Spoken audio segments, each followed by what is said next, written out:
అందరికీ నమస్కారం అండి.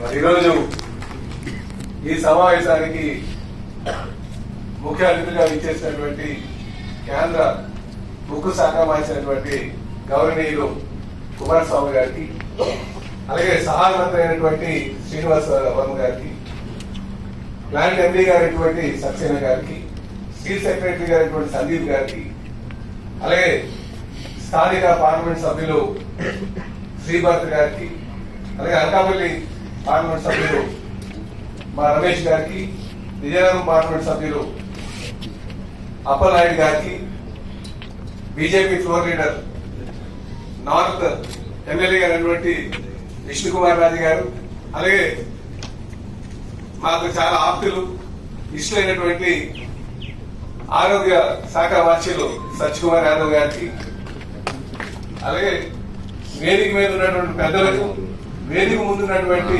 అధికారులకు, సర్వీస్ అందరికీ కూడా పేరు పేరున, వివిధ పార్టీ రాజకీయ నాయకులందరికీ కూడా పేరు పేరున నా నమస్కారం తెలియజేసుకుంటున్నాను. ఈరోజు నేను కుమారస్వామి గారికి వెంకటేశ్వర స్వామి పంపించాను, అలాగే శ్రీనివాస్ ఆపద మొక్కులు వాడాలి. ఎందుకంటే ఆపదలో ఉన్నటువంటి ప్లాంట్ ని ఆదుకోండి అని ఆ రోజు నేను మంత్రిగా వచ్చిన వెంటనే ఆయన అడిగాం. ఆయన అన్నది ఏంటంటే, brother don't worry, we will take care of the plant అన్న మాట ఈ రోజు కూడా నాకు వస్తుంది. వారికి ప్రత్యేకంగా నేను కుమారస్వామి గారికి, మా శ్రీనివాస్ వర్మ గారికి ప్రత్యేకంగా ధన్యవాదాలు తెలియజేస్తున్నాను.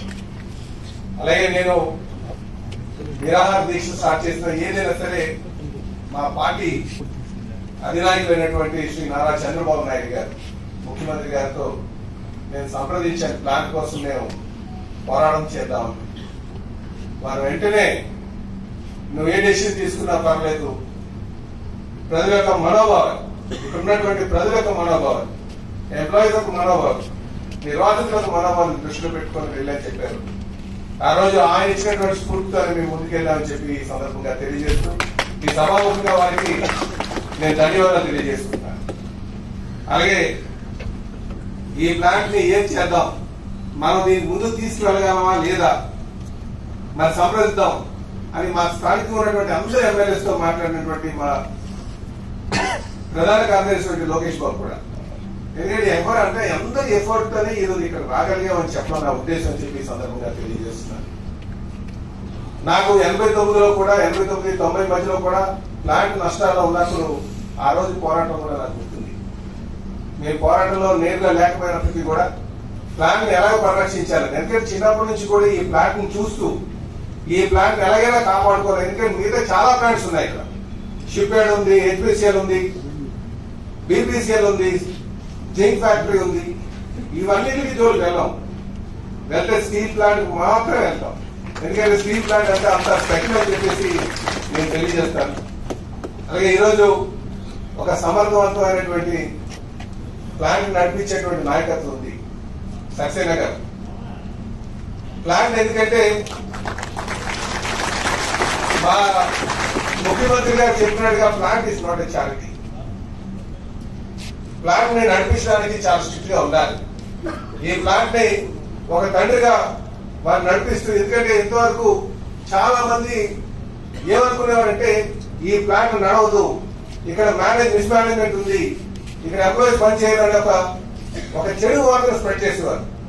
కానీ ఈ రోజు 4 నెలలు జీతాలు ఇవ్వకపోయినా సరే మేము కష్టపడగలం, ప్లాంట్ లాభాలు సాగలం చెప్పేటువంటి చాలా ఆకర్షణగా ఉందని తెలియజేస్తూ ఈ సందర్భంగా నేను గాజావక ప్రజల తరఫున సక్సేనా గారికి ప్రత్యేకంగా ధన్యవాదాలు తెలియజేసుకుంటున్నాను.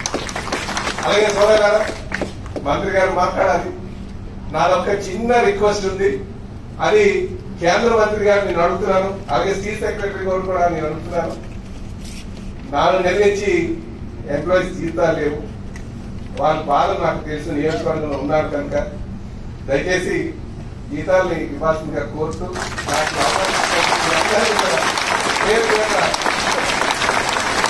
ధన్యవాదాలు తెలియజేసుకుంటూ వచ్చే ముందు మోడీ గారికి, బీజేపీ నాయకత్వానికి, పవన్ కళ్యాణ్ గారికి నేను ప్రత్యేకంగా